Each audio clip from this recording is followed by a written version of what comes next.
તોડી પાડ્યું રશિયાનું SU-35. યુક્રેનના 15 શહેરોમાં વિનાશની આગ. યુક્રેનની સરહદ પરથી સૌથી મોટા અને ચોંકાવનારા સમાચાર સામે આવ્યા છે. આકાશનું સિકંદર કહેવાતું રશિયાનું સૌથી ઘાતક ફાઇટર જેટ સુખોઈ 35 લડાકુ વિમાન તોડી પાડવામાં આવ્યું છે. રશિયા યુક્રેનની સરહદ પર વિસ્ફોટક યુદ્ધનો વાવંટોળ ફાટી નીકળ્યો, જેનાથી ક્રેમલિનથી વોશિંગ્ટન સુધી હડકંપ મચાવી દીધો છે. યુએસ દ્વારા પૂરી પાડવામાં આવેલી પેટ્રિયટ ડિફેન્સ સિસ્ટમે રશિયાના શક્તિશાળી સુપર જેટને હવામાં તોડી પાડી તેનો નાશ કર્યો. સુખોઈ 35નો કાટમાળ આકાશમાંથી અગ્નિના ગોળાની જેમ નીચે પડ્યો. આ સાથે જ રશિયા યુક્રેન યુદ્ધ એક એવા મહત્વપૂર્ણ વળાંક આવ્યો છે જ્યાંથી આગામી 48 કલાક સમગ્ર વિશ્વ માટે કયામત સાબિત થઈ શકે છે. યુએસએ પેટ્રિયટની જાળમાં રશિયા યુક્રેન બોર્ડર પર તોડ્યું SU-35. યુક્રેનના હુમલાથી ગુસ્સે થઈને રશિયાએ નક્કી કરી લીધું કે યુક્રેન સાથે વાતચીત નહીં, ફક્ત દારૂગોળાના હુમલાથી જ વાત થશે. સુખોઈ 35નો તૂટી પડવો રશિયા માટે એક મોટો ફટકો છે અને તેની લશ્કરી પ્રતિષ્ઠા પર એક મોટો ડાઘ પણ છે. ચાલો જાણીએ કે સરહદ પર થયેલા રૂવાડા ઉભા કરી દે એવા ભયાનક મુકાબલાની અંદરની વાર્તા શું છે. રશિયન વાયુસેનાનું સુખોઈ 35 ફાઇટર જેટ યુક્રેનની સરહદની નજીક ગાઇડેડ બોમ્બ વરસાવવા માટે બોર્ડરની સાવ નજીક ઉડાન ભરી રહ્યું હતું. રશિયાને વિશ્વાસ હતો કે તેનું અદ્યતન જેટ યુક્રેનની જૂની રડાર સિસ્ટમથી બચી જશે. જો કે રશિયાએ ભૂલી ગયું કે આ સમયે અમેરિકાની સૌથી અદ્યતન હવાઈ સંરક્ષણ પ્રણાલી પેટ્રિયટ PAC-3 યુક્રેનિયન સરહદ પર તૈનાત છે અને તે સતત આકાશી હુમલા કરતા રશિયન ફાઇટર જેટ ઉપર સતર્ક નજર રાખી રહ્યું છે. જેવો સુખોઈ 35 યુક્રેનિયન સરહદ નજીકના ડેન્જર ઝોનમાં પ્રવેશતા જ પેટ્રિયટના રડારે તેને ટ્રેક કરી લીધું. એક પણ સેકન્ડ બગાડ્યા વિના યુક્રેનિયન સંરક્ષણ ટીમે પેટ્રિયટ મિસાઇલ ફાયર કરી. આકાશમાં એક કાન ફાડી નાખે તેવી ગર્જના થઈ અને પેટ્રિયટ મિસાઇલ મેક-4 થી વધુ ઝડપે સુખોઈ 35 આગળ વધી રહી હતી. રશિયન પાયલોટે મિસાઇલથી બચવા માટે ફ્લેયર છોડી તીવ્ર ડાઇવ લગાવી, પરંતુ તે પેટ્રિયટના અચૂક રડાર લોકથી બચી શક્યો નહીં. મિસાઇલ સીધી સુખોઈ 35ના એન્જિનમાં અથડાઈ અને રશિયન વાયુસેનાના ગૌરવ તરીકે ઓળખાતું જેટ આંખના પલકારામાં જ રાખમાં ફેરવાઈ ગયું. રશિયન પાયલોટને બહાર નીકળવાનો મોકો પણ મળ્યો નથી.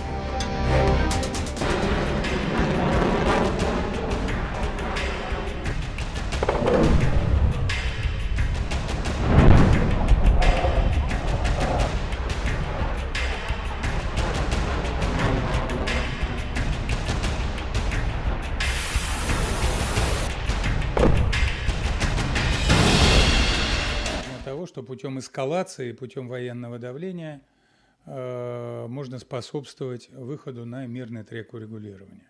Это ошибочное суждение. Я хочу вам напомнить заявление президента Путина о том, что чем больше украинский режим, киевский режим будет бить по объектам нашей инфраструктуры, тем больше нам придется делать зону безопасности. Поэтому дальнейшая эскалация возможно, продлит специальную военную операцию в какой-то степени, мы не можем точно сказать в какой, но это приведет. પુતિને લીધો સુખોઈ 35નો બદલો, ફૂંકી નાખ્યા યુક્રેનના શહેર. સરહદ પર સુખોઈ 35 તોડી પાડવામાં આવ્યો અને રશિયાની અંદર એક તેલ રિફાઇનરીમાં આગ લાગી. આ બંને ઘટનાઓએ વ્લાદિમીર પુતિનને એવા મુકામ પર લાવીને ઊભા રાખ્યા છે જ્યાં હવે તેઓ ચૂપ નહીં બેસે. ગુપ્તચર સૂત્રોનો દાવો છે કે ક્રેમલિને નાટો દેશોને છેલ્લી ચેતવણી આપી દીધી છે. પુતિને કહ્યું છે કે જો પશ્ચિમી હથિયારોનો ઉપયોગ આ જ રીતે રશિયન વિમાનોની તોડી પાડવા માટે થતો રહેશે તો રશિયા યુક્રેનની આસપાસ આવેલા નાટોના લોજિસ્ટિક્સ બેઝ પર સીધો હુમલો કરી શકે છે. બીજી તરફ સમાચાર છે કે પોતાના સુખોઈ 35 લડાકુ વિમાનને તોડી પાડવામાં આવ્યા બાદ રશિયાના રાષ્ટ્રપતિ વ્લાદિમીર પુતિને હવે યુક્રેન પર અત્યાર સુધીનો સૌથી મોટો ક્રૂર અને ભીષણ વળતો હુમલો કર્યો છે. યુક્રેનની વાયુસેનાના તાજા દાવા મુજબ રશિયાએ મધરાત્રે યુક્રેનના રહેણાંક અને ઔદ્યોગિક વિસ્તારો પર 137 કામિકાઝે ડ્રોન અને બેલિસ્ટિક મિસાઇલોથી હુમલો કર્યો. જો કે યુક્રેનનો દાવો છે કે તેણે પોતાના એર ડિફેન્સની મદદથી રેકોર્ડ 114 ડ્રોનને હવામાં નષ્ટ કરી દીધા, પરંતુ જે મિસાઇલો જમીન પર પડી તેનાથી ભારે તબાહી મચી. રશિયાએ યુક્રેનના સૌથી મહત્વપૂર્ણ બંદર શહેર ઓડેસાને પણ નિશાન બનાવ્યું. આ હુમલામાં રશિયાએ પ્રતિબંધિત ક્લસ્ટર હથિયારોથી સજ્જ બેલિસ્ટિક મિસાઇલનો ઉપયોગ કર્યો, જેના કારણે ઓડેસા બંદરનો મોટો ભાગ કાટમાળમાં ફેરવાઈ ગયો. આ હુમલાની ઝપેટમાં ઘણા નાગરિકો પણ આવ્યા અને હાલમાં ઓડેસાનું આકાશ કાળા ધુમાડાથી ઢંકાઈ ગયું. માત્ર એટલું જ નહીં, રશિયાના સરહદી વિસ્તારમાં પણ યુક્રેને 2 ઇંધણ ડેપોને ઉડાવી દીધા, જેના પછી રશિયન પ્રશાસને ત્યાંથી સામાન્ય નાગરિકોને રાતોરાત સુરક્ષિત સ્થળોએ ખસેડવા પડ્યા. રશિયાના સંરક્ષણ મંત્રાલયે સ્વીકાર્યું છે કે છેલ્લા 24 કલાકમાં તેમણે 370થી વધુ યુક્રેની ડ્રોનને ઇન્ટરસેપ્ટ કર્યા છે, પરંતુ આ ડ્રોન હુમલાઓના કારણે રશિયાની અંદર ગંભીર ઇંધણ સંકટ ઊભું થયું છે. રશિયાની લગભગ 65% વસ્તી હાલમાં પેટ્રોલ અને ડીઝલની ભારે અછતનો સામનો કરી રહી છે.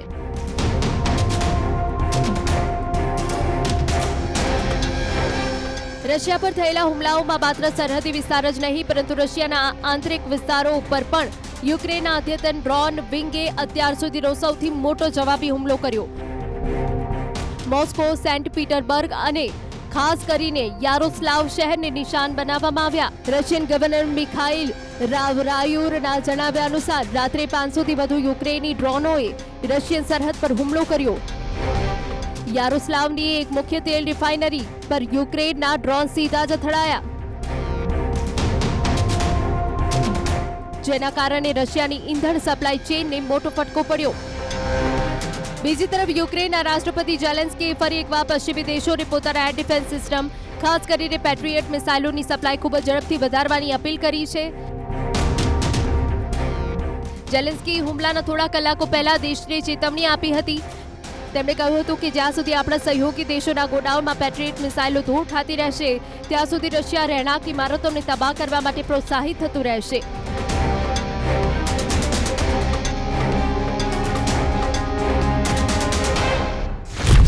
સો કલાકમાં કીવ ઉપર કબજો, પુતિનનો ઝેલેન્સ્કીને પડકાર. રશિયાએ છેલ્લા 24 કલાકમાં યુક્રેન પર 570 હવાઈ હુમલા કરી યુદ્ધને વધુ નિર્દય બનાવી દીધું છે. વિવિધ ઘાતક મિસાઇલો અને શાહિદ 136 જેવા આત્મઘાતી ડ્રોન યુક્રેનના શહેરો માટે કાળ બની ગયા છે. રાજધાની કીવમાં રાત્રિના અંધકાર દરમિયાન રશિયાના હવાઈ હુમલાઓથી કીવનું આખું આકાશ યુદ્ધના મેદાન જેવું દેખાઈ રહ્યું હતું. એક પછી એક મિસાઇલ અને ડ્રોન હુમલાઓના કારણે કીવમાં ભારે નુકસાન થયું છે. હવે અમે તમને જે વિગતવાર માહિતી અને નુકસાનના આંકડા જણાવવા જઈ રહ્યા છે તે તમને ચોંકાવી દેશે.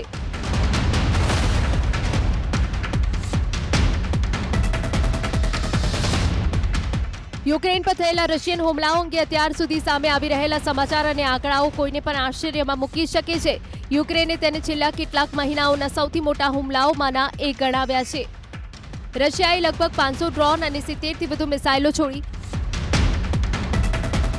રશિયન સેનાએ ગઈ રાત્રે યુક્રેનની રાજધાની કીવ પર અત્યાર સુધીનો સૌથી મોટો અને સૌથી ઘાતક સંયુક્ત હવાઈ હુમલો કર્યો.